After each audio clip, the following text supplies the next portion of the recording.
The Oval Office, a symbol of American power and diplomacy, recently became the battleground for a different kind of conflict. Ukrainian President Volodymyr Zelensky, a wartime leader known for his courage and resilience, found himself facing off against former US President Donald Trump. This wasn't a negotiation over treaties or military aid, but a war of words. A confrontation with disinformation that has the potential to reshape the geopolitical landscape. Zelensky's visit to the White House was meant to be a show of solidarity, a chance to garner further support for Ukraine's ongoing struggle against Russia's invasion. Instead, it became a public spectacle, with Trump, a figure known for his own brand of media manipulation, using the opportunity to amplify narratives that cast doubt on Ukraine's cause and Zelensky's leadership. The clash highlighted the growing threat of disinformation in international relations, particularly its power to erode trust, sow discord, and potentially undermine critical alliances. Zelensky's decision to directly challenge Trump's claims, a departure from the usual deference shown to the former US president, marked a turning point in their relationship. It also underscored the Ukrainian leader's determination to fight on all fronts, not just the battlefields in the east, but also the information war that is being waged in the media and online. The stakes are high, with the potential consequences of Trump's disinformation campaign reaching far beyond the political arena, impacting everything from US military aid to international support for Ukraine. Trump's accusations against Zelensky and Ukraine followed a familiar pattern, echoing the Kremlin's talking points and playing into pre-existing narratives designed to undermine Western support for the embattled nation. He painted Zelensky as a weak and ineffective leader, a dictator clinging to power while inflating the amount of US aid given to Ukraine and downplaying Russia's aggression. These claims, amplified by Trump's loyal base and echoed by pro-Russian media outlets, threatened to chip away at international support for Ukraine. They also raised concerns about the potential for a shift in US foreign policy should Trump or a like-minded candidate return to power. Zelensky, however, refused to remain silent. He directly challenged Trump's assertions, pointing to Russia's history of broken promises and aggression, while highlighting the Ukrainian people's resilience and determination to defend their homeland. Zelensky's counteroffensive extended beyond simply refuting Trump's claims.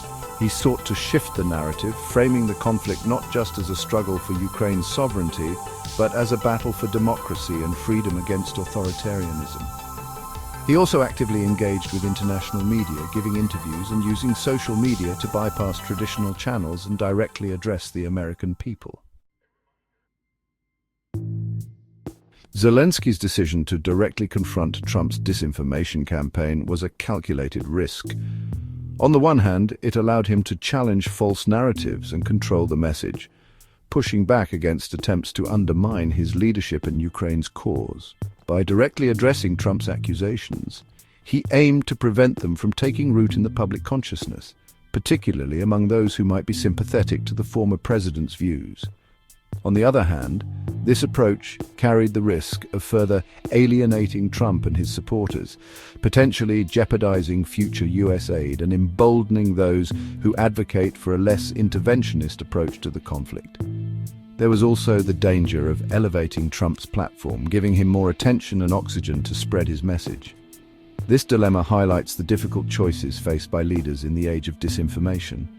The traditional playbook of diplomacy, which often relied on quiet negotiations and backroom deals, seems ill-equipped to deal with the speed and reach of online information warfare.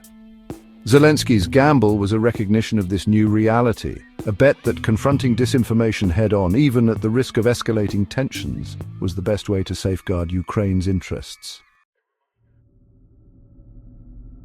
The clash between Zelensky and Trump over disinformation extends far beyond the immediate context of the US-Ukraine relationship. It serves as a stark reminder of the growing threat posed by misinformation and propaganda in the 21st century, particularly its ability to shape public opinion, influence policy decisions, and sow discord, both domestically and internationally. The rise of social media and the proliferation of online platforms have created an environment where false narratives can spread rapidly and unchecked, often amplified by algorithms designed to prioritize engagement over accuracy. This has made it increasingly difficult to distinguish truth from falsehood, creating a fertile ground for manipulation and exploitation. In this environment, the ability to control the narrative has become a powerful weapon, one that is increasingly being wielded by state actors and non-state actors alike. From Russia's attempts to interfere in Western elections to China's efforts to shape global perceptions of its human rights record, disinformation has become a central tool of geopolitical competition. The consequences of this trend are far-reaching. Disinformation erodes trust in institutions, fuels polarization, and undermines democratic processes. It can also have a devastating impact on international relations, sowing discord among allies, hindering cooperation on critical global challenges, and increasing the risk of conflict.